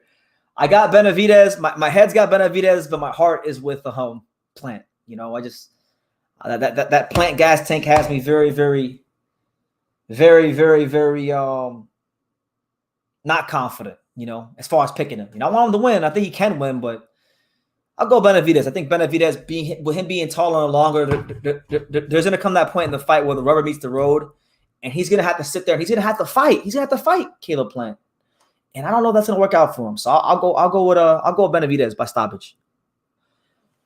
One thing I salute you for is you can be down the middle and fair with fighters, because nowadays those fighters like to use YouTube for their propaganda.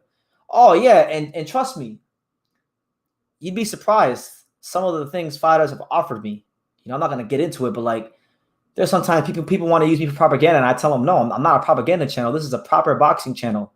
The same reasons why you probably love my channel could also be the reasons why you wind up hating my channel if I wind up telling the truth about you.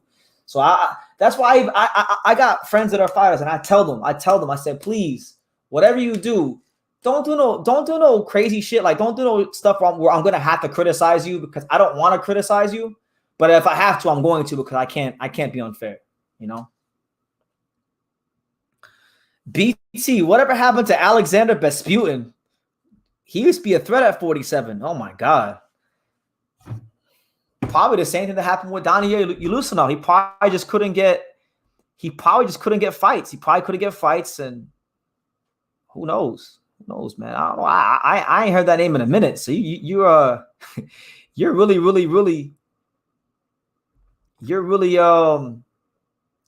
put me on game. I forgot about Vesputin. It's actually going to be a great fight. Eifert and Pascal? I love that fight. I mean, anything with Pascal on it, sign me up. I'm a huge Pascal fan. Pascal's probably like a top 15 fighter for me in boxing. And like he's one of the guys that when he's got a fight coming up, I gotta see him. Pops asked, do you think Brian Mendoza beats Sebastian Fundora? Oh my God. Fuck. I wanna pick Brian. Why? You know, I'll tell you this. I don't have an official prediction yet. I'm gonna hold off my prediction for that fight. I'm more confident. If I were to pick Mendoza, I'm more confident than I was for Tony Harrison this week. I'll tell you that. And MAW said, did you pick Tony Harrison over Tim? What are your thoughts on Tim? Now, let me tell you this, MAW. For like a year and a half, whenever Tim Tszyu and Tony Harrison was talked about, I always said that Tim Tszyu would beat Tony Harrison. And then when the press conferences started happening, and then Tony Harrison started talking, and he started selling these Wolf tickets, well, I took my money out and I bought those Wolf tickets, and I started to believe in Tony Harrison. I started to believe in the fact that maybe, just maybe, Tony Harrison would have enough experience and craft and know-how to beat Tim Tszyu. So at the very last minute, I second-guessed myself, and I picked Tony Harrison, and I looked like a complete ass. So, yeah, I did pick him. But, like, I picked him, and you can go back and you watch the live before the fight started. I was literally telling Pops, I have never been more unconfident about a pick in my life. And now I saw why. My thoughts on Tim is that Tim is an amazing fighter. Tim, I'm glad, has finally had a performance like that against a name. And I hope that people will start to give him more of a chance against Charlo, because he's always had a chance against Charlo. And yeah, I'm on the Brian Mendoza train. I mean, I love Brian Mendoza. He's a friend of the channel. He's a friend of the program. I'm probably gonna reach out to him soon to get an interview because I like Brian a lot. But Brian has improved so much. Like Brian has been fighting top grade fighters. He fought Jesus Ramos and he lost. He fought Jason Rosaro, beat the shit out of him into retirement. He is the hardest working fighter in the Ismail Salas gym. Every time I go to Las Vegas, there's never a time when I go to that gym and he's not there. He's always in the gym training. And that's why he's improving, getting top sparring. And I'm very sure, like I'm going to Vegas. I'm going to Vegas in about 2.5, 3 weeks. When I go to Vegas again, I'm sure he'll be there. And it doesn't matter what time I show up, he will be there. You know?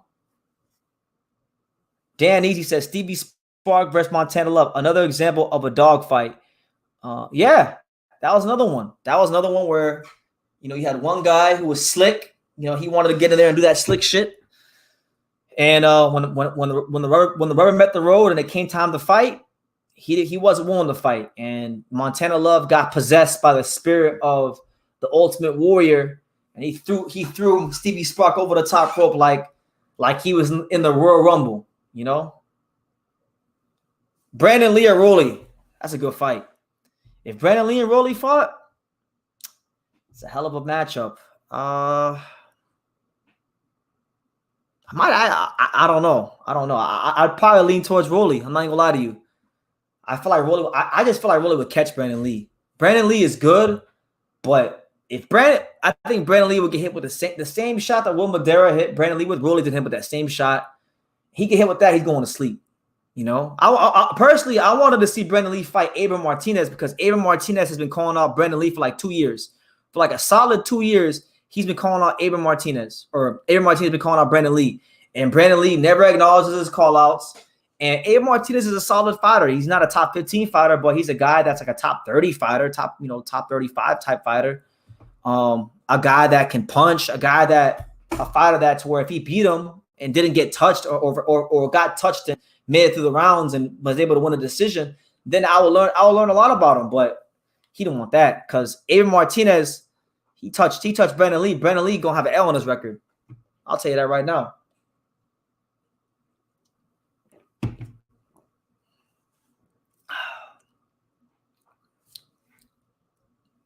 Nah, Jared Anderson on that card? Well, Jared Anderson's not on that card. No, and shout out to Freeze Temperature. Jared Anderson's not on that card. Jared Anderson's actually going to be fighting on the Shakur Stevenson card. He'll be fighting on April 8th on the Shakur Stevenson Shuichiro Yoshino card. So that's when you'll see him. But it'd be nice. It'd be nice. Oh, I wanted to say this, guys, too, by the way, while I'm sitting here talking about random fights. So this Saturday, you got Gilberto Soto Ramirez taking on Gabe Rosado in one of the biggest cherry picks I can remember in recent memory. But the real main event on the card is South Florida's very own. You know, one of my good friends here in the South Florida fight scene, Eric Tudor. Make sure you guys look out for my boy Eric Tudor. You know, a good, nice, young 154-pound prospect.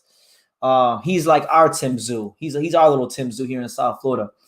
It's his first fight under the Golden Boy banner. Like, he's had fights on Golden Boy Promotions, like on these Thursday night cards, but this is his first fight as officially as a Golden Boy fighter because he just signed a contract with them, and now he's fighting on a nice little card. So I'm hoping he goes out there this week and he makes a nice statement to the world, puts the world on notice as to who it is he is, because out of all the fighters here in South Florida, he's like in my top 3 favorites. You know, you're not supposed to have favorites, but he's my top 3 favorites because a lot of fighters from where I'm from, they talk too much, and they're not about they talk too much, and they got talent, but they get worried. They're worrying about the wrong damn thing, and he's just worried about the fight. So that's why, like, I'm a big fan of him. So yeah, look out for Eric Tudor this week on the Zotto card. But shout out to everyone here. Let me know where you guys watching from. What city, what state, what continent? Eric Tudor. I haven't even looked at his opponent, if I'm honest with you. You know, I actually saw Eric Tudor. I actually saw him spar not too long ago. Eric Tudor. He was sparring down here in Boca. I saw him spar. I actually saw some pretty good sparring with him. Him and Abdullah Mason got some work in. I actually set it up. It was a pretty good sparring. It's good work. So Eric is fighting a fighter by the name of Damani Kato Kane, 7-0-1.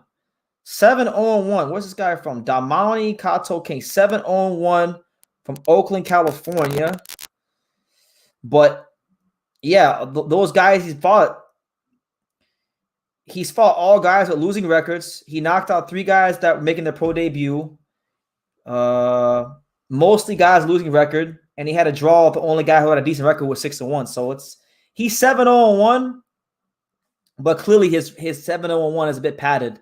Maybe his team doesn't have enough money to pay for good opponents. So he might be a good fighter. I don't know. He might be a good fighter, but it's a fight that fighter that Eric should beat, I think. Sacramento in the building. Yes, sir. Shout out to the Kings, De'Aaron Fox.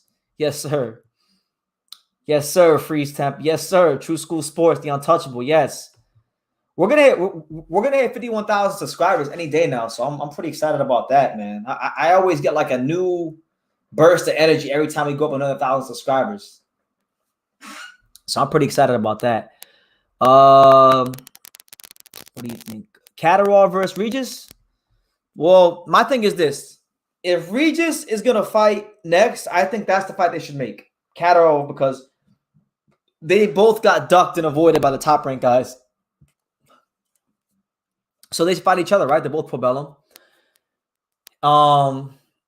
If Regis does not fight Catterall, I don't think he should waste any time. I think he should step right to Subriel Matias, because Subriel Matias is talking a lot, and to be fair, like I like Regis Prograis. I respect Regis Prograis. He's one of my favorite fighters. I think he's probably one of the only American fighters you can't even say anything bad about if you try, or else you're a dickhead. Like, he's a great fighter, awesome fighter. But I think he doesn't have that same energy when it comes to Subriel Matias, to be honest with you. So that, if he's not fighting Catterall, it should be Matias. But if they were to fight, I would favor Prograis.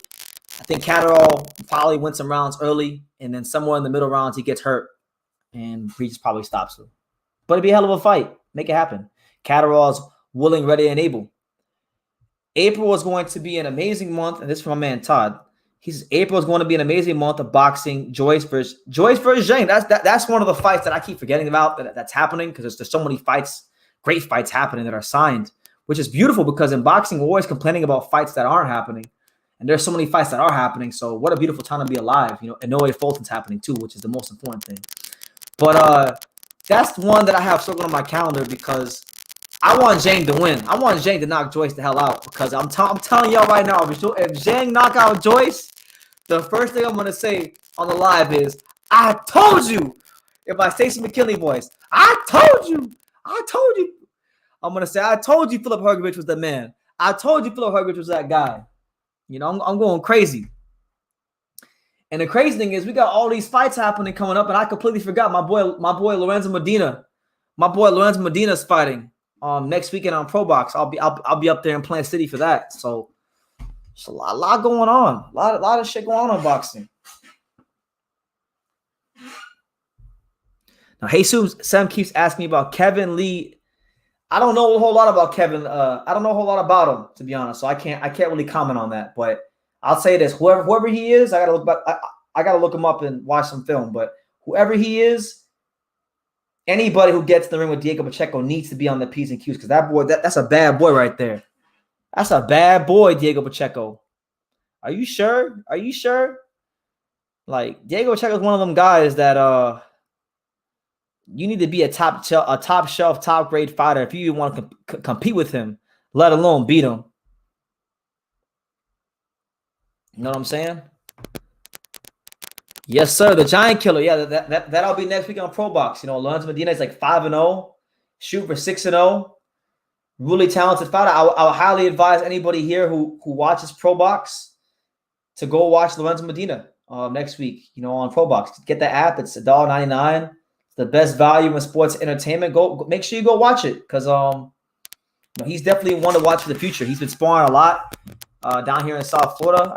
I know the last couple of days he's been sparring with Lawrence Okoli, and he sparred Philip Hergovich, and just top guys at 18 years old, national champion and all that good stuff. So look out for him. He's going to be a serious force to be reckoned with in the heavyweight division. YCS says, Inoue Fulton is the real boxing match to start off the chain of good fights. It was official before Tank Garcia, but the latter is fighting first. And exactly. Everyone's saying, like, it's funny, right? Because I agree with your sentiments, YCS. Everyone's sitting here saying that Ryan Tank, this is the fight. This is the fight that's bringing boxing back. And I'm sitting here saying, no, it's not. No, it's not. Inoue versus Fulton is the fight that's bringing boxing back, because Inoue versus Fulton is the fight where I'm happy Ryan and Tank is happening. Good, great. God bless them. It'll be great for the sport. It'll attract a lot of casual fans. But listen, we still had a lot of back and forth and stipulations and diva-like tactics that led us to that point to get that fight done. As to where with Inoue and Fulton, it was like, we knew that it was a possibility by December. Like once Inoue became undisputed after Paul Butler, that was December, November-ish. Within a 2-month span, 3-month span, fight is made. There wasn't much back and forth. There wasn't much so far as there wasn't a lot of time to say Inoue was ducking Fulton or Fulton was ducking Inoue. I mean, it happened. Don't get it twisted. It happened, but there wasn't a lot of time. So that's why that you can't even compare. You can't compare no fight in boxing to Inoue Fulton. Both those men, both of them have balls down to their ankles. They don't have an ounce of diva in them. Neither one of them. And that's why, to me, it's not Tank Ryan carrying boxing. It's Inoue Fulton carrying boxing. And that's just facts. So make it that what you will. Clarissa Turquillo says, is Lara versus Danny Garcia really a fight they are trying out together? Well, Clarissa, if you look at the rankings, if you look at the rankings right now, Lara just got elevated to champion. So, Golovkin was champion recently. He wound up vacating the belt. So Lara wound up being elevated to champion, right? So after that, look at the rankings, right? Number 7, Danny Garcia is actually ranked number 6 in the WBA middleweight rankings. And most of the guys in front of him have either lost to Lara or are going another route. So if you look at who could actually get the fights just based on the rankings, the two most likely scenarios for Lara, he's either going to fight Danny Garcia, who's number 6, or he's going to fight Ian Green, who's number 7. Now, personally, for me, I want to see him fight Ian Green at number 7. Because, I mean, for the life of me, I can't understand how Danny Garcia is ranked number 6 in the WBA rankings. But I want to see him fight Ian Green. Ian Green is a fighter that, doesn't have a big name. But Ian Green just had one of the best middleweight fights I've seen in a long time down here in Miami when he fought the Colombian Alexander Castro, who was undefeated, 11-0 or 12-0. He's beating undefeated Tyler Howard, who was previously ranked by the WBO. He was like 19-0 when he beat him. So he's won a couple of fights as the B side, right? He's won a couple of fights as the B side, and I just feel like of the guys that could possibly get the shot at Lara for the belt at 160, I hope it's him. Now Dan Easy you might be putting me on game because I haven't checked the news today like that. Did they order Lara versus Michael Zarafa today? I hope not. Did they? I'm gonna check right now. I guess this is my cue to check. Lara versus Zarafa, that'd be a shit show. Michael Zarafa shouldn't be anywhere allowed near Lara. The last time he fought a decent fighter at 160, Peter Quillen put him on a stretcher. I don't see where that's at because I just looked it up. Let me see. News. No. From what I can see, that wasn't ordered. Maybe it's on Twitter, but I don't see it here on Google. I just Googled it. Who do you think Spence fights next? I mean, well, they wasted each other's time. Spence will probably fight Thurman. I don't see why I wouldn't fight Thurman. Maybe I don't know. Who cares? I got respect for Spence. He's a top fighter. But who cares? If it's not Crawford or if it's not Ennis, then like who cares? To answer your question, I'd say Thurman. And then after he fights Thurman, he's gonna say he can't make the weight no more, and I'll vacate the belts. And then I'm gonna come here and I'm gonna say Errol Spence didn't want no smoke with Crawford, and then we'll argue. That's what's gonna happen. And yeah, 160 is a mess, a hot mess, the biggest mess in boxing. It's such a mess. It's even such a mess that you got guys like Eric Shalubin who can't even conquer and get a world title in their own weight class. Talking about Eric Shalubin said he thinks he could become a champion at 160, and I don't see it. Like I think Eric Shalubin will get iced by all the champions at 160, all of them, because he can't even beat the guy. He can't even beat the guys at 54. How you gonna beat the guys at 60? Not to say that not to say that he can't compete, but I don't see it. That's who Spence could fight. Spence could fight the winner of like Lubin versus Arias, or maybe he could fight Fundora. Maybe he could fight someone like that. Because he's gonna be a 54-pounder. Spence versus Tszyu, who do you got? That'd be a great fight. I would actually love that fight. Style-wise, great fight. I think the styles mesh very well. I would lean towards Spence. I would definitely lean towards Errol Spence. Errol Spence probably by a late stoppage or UD. With the difference in that fight being the jab. But I don't know, man. Tszyu, you know, Tszyu starting to. I don't know. We'll see. We'll see. Because it's hard for me to say. We haven't seen Spence at 54. Spence versus Crawford is going to happen, but if it does, who cares? At this point, who cares? Like, if they were to make Spence Crawford right now, let's say they made Spence Crawford for like the middle of June right now, who would care? You got so many fights like right now we got Inoue Fulton, Tank Ryan Garcia, Canelo's fighting, John Ryder. You got Benavidez Plant. You got Zhang versus Joyce. You got potentially Fury versus Usyk. I mean, there's so many fights that are better and bigger than that fight right now. And that fight's been so dragged out. Who cares? Who cares at this point? It's not even the number 1 versus number 2 welterweight anymore. If we could somehow get Johnny Beck versus Carlos Adames, yeah, that'd be a good fight. I mean, Johnny Beck got to fight for somebody, right? Because he was talking that trash in English. He was talking about, I am the number 1 boxing star. He was saying everyone's ducking him, and I'm sure Carlos Adames would fight. I'm sure Carlos Adames like to punch him upside his mouth, upside his head, teach him a lesson. Because you saw what Denzel Bentley did to him. He ain't fucking with Denzel Bentley. Yeah, listen. Honestly, after this week, I feel like Tszyu is that guy, bro. Tszyu is the truth. Tszyu is the man. I don't want to hear nothing about nobody. BT, you heard about what happened in those sparring sessions? Yeah, I mean, I've heard things about Adames and Johnny Beck in sparring, but that's sparring. I don't care about it. That doesn't mean he's gonna beat. That doesn't mean he's gonna beat Johnny Beck in the fight. Because I've seen guys in sparring go on to fight guys in the actual fights to get fucked up. But in the sparring, it was different. So we'll see. But yeah, right now I'd probably lean towards Adames.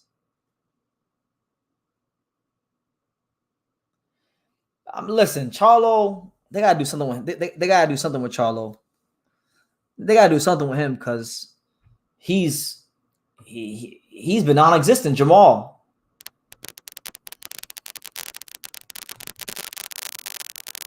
You know what I'm saying? So, dang, is it really 12:19? It's really midnight? That's crazy. It don't even feel like it. It don't even feel like it. But we here, man. It's your boy BT, Brennan Taylor, the untouchable True School Sports. Let's say we'll go like 5 more minutes and then we're gonna wrap it up because I got work to put in. But let me see. Any other questions, guys? Any boxing questions? Any non-boxing questions? Do we got any of those? Those are always fun to answer. Boxing King, shout out to him. He says, Inoue needs more recognition. He did more than Fury and Spence. And yeah, I agree with that. He's done more than Fury. He's done more than Spence. I mean, even there's guys in boxing like people try to gas up. Like I like Jerron Ennis, but like some people try to say Jerron. I actually heard people say that Jerron Ennis is better than Naoya Inoue, and I'm like, you're out of your fucking mind. No way in hell is Jerron Ennis better than Naoya Inoue. Naoya Inoue, I've been saying this since 2019 that I think he might be the best pound for pound fighter in the sport.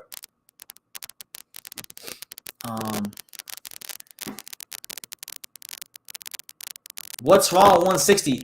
I think 160, it's a lack of things. It's the champions not wanting to fight each other. It's not having a dominant champion. It's governing bodies, ranking guys high in the rankings that shouldn't be there. It's a lot of things. Nobody's really grabbed the reins, though. I would say that the top guys haven't grabbed the reins. That's the main problem. Richard Riakpo or Lawrence Okolie, who do I favor? That's a good question. Now, if we're talking about styles, like I like the style of Riakpo. Like I like Riakpo's long right hand. I like the size that he has at the weight. But one thing I know about Lawrence Okolie, I've seen him in the gym as well. And I think Sugar Hill Stu is gonna make. I think Sugar Hill Stu is gonna make Lawrence Okolie a 20 times better fighter. You know, he's gonna teach Lawrence Okolie how to use that longer frame, make him a more dominant fighter. I genuinely feel like I'd pick Lawrence in a decision. Like, although I'm a bigger fan of Riakpo's style, I would say Lawrence, especially now with Lawrence's addition to Sugar Hill. I think Sugar Hill is gonna have him firing on a different level. You know, we'll see. Obviously, Lawrence fights in 11 days. That'll be March 25th. Boxer in the UK. He's fighting David Light, the guy that just beat Brendan Glenn on Pro Box. So it'll be a good fight. Let me see who else we got. The word is that Fedor Chikushin will face Darren Morrell. Really? That's a good fight. I might need to take a nice trip down to Fort Lauderdale and go try to get that interview. Fedor Chikushin is an awesome fighter. Definitely, from what I know of all David Morrell's other opponents, if that's who David Morrell fights next, that is hands down his that's his best opponent. That's hands down his best opponent to date. Chikushin will be a live dog in that fight. I mean, you favor Morrell because of the speed and whatnot, but we've seen Morrell get hit. We've seen Morrell have defensive lapses. We've seen Morrell maybe sometimes lack the extra gear. I feel like Chikushin has the versatility and the range to give him some problems. I love that fight. That's a fight I never thought of. But it's a great fight. If it's true, hell of a matchup. PBC doing it again, if that's the case.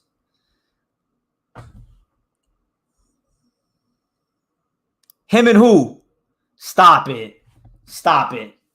Come on. You can't say that. You cannot sit here and be honest with yourself and say Jerron Ennis is on the same level as Inoue.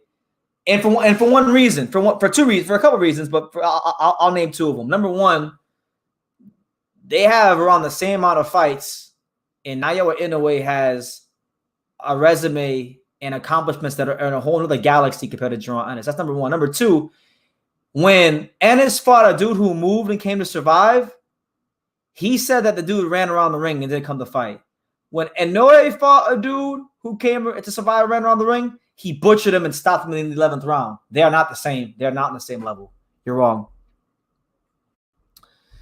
Do you think Harrison would have won this if his father was alive? That's a great question because it's clear to see in the 3 fights since his father passed away, he hasn't been the same because he hasn't produced one performance anywhere close to as good as even the second Charlo fight.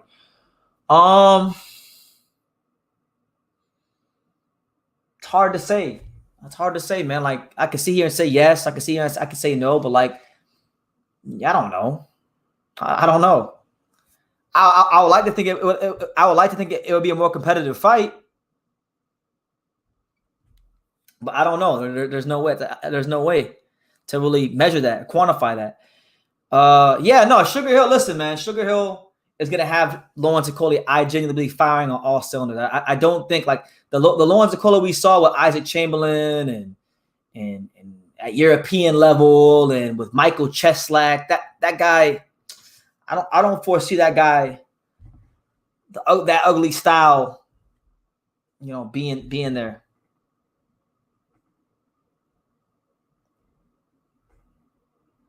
Yeah, no, of course, of course. You know, Harris had a lot of things going on, but I'm not gonna sit here and it's hard. It's hard.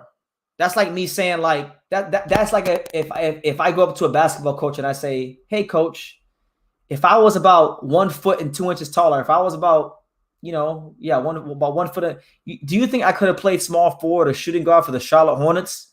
Do you think I could have helped save this franchise and been an NBA player? You know, we'll just never know. We'll never quite know." Yes, Michael. Oh my God. I went live for that fight.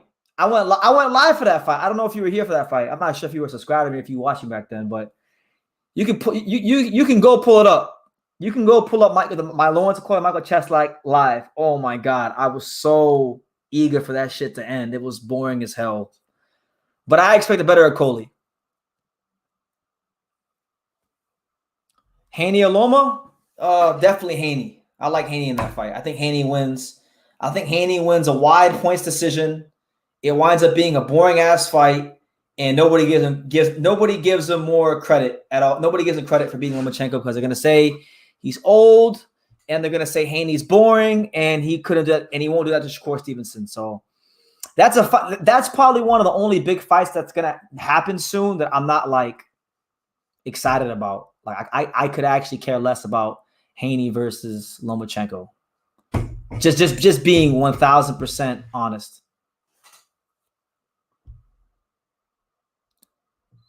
But Coley has been gym snitching. Yeah, I heard. But Coley said he stopped. Who was it? He stopped some guys in sparring. I forgot who it was. Refresh my memory. But hey, man, listen. But Coley's not a big name. He's just doing what he can to get his name out there. So he's doing what he feels, I guess, is best. Hopefully, when he gets in the ring, hopefully whoever he fights, he's ready for a war, because there's no tolerance for that in boxing. Oh, Haney versus Regis, good fight. It's another fight. It's another fight that's kind of hard to predict because we never see Haney at 140, but I think Haney's going to be a much different animal at 140. Like I feel like Haney at 140, but then again, I don't know. I felt the same way about Lopez, and Lopez hasn't. I haven't seen that from Lopez. Like I thought Lopez's parry would carry up Teofimo. That hasn't happened so far. I feel that way with Haney, but then I don't know. At the end of the day, I feel like punches aren't made; they're born. I don't know if extra weight's going to make Devin Haney a bigger puncher. So I'd probably say Devin could grind out a decision, but it's a pick 'em fight.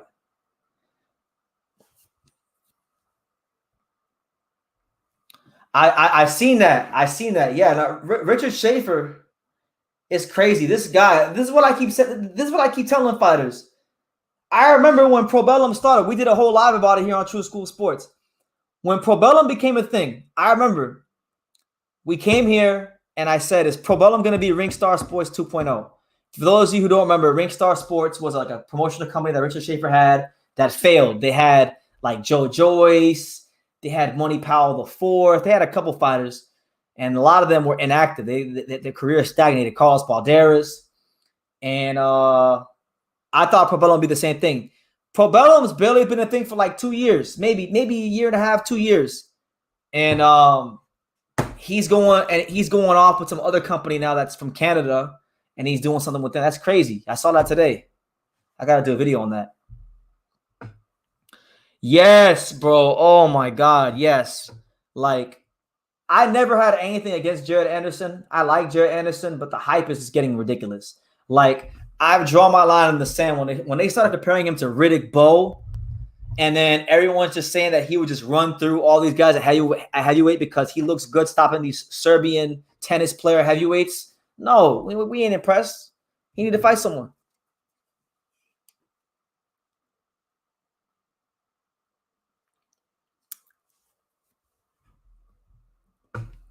I don't know what Rick is going to do. He doesn't have a promoter now. Yeah, it is what it is. I know. Jose Ramirez's manager, Rick Regan's loving this. You know, he's kind of weird. He's a weird guy. He like gets gassed about top guys not fighting Jose Ramirez. You know, so it is what it is. But listen, guys. I think we see any more comments. Listen, guys. On that note, listen. I'm gonna wrap it up because it's 12:30 and I got an all-nighter I gotta pull as far as content's concerned. So listen, it was great to be here with you guys. I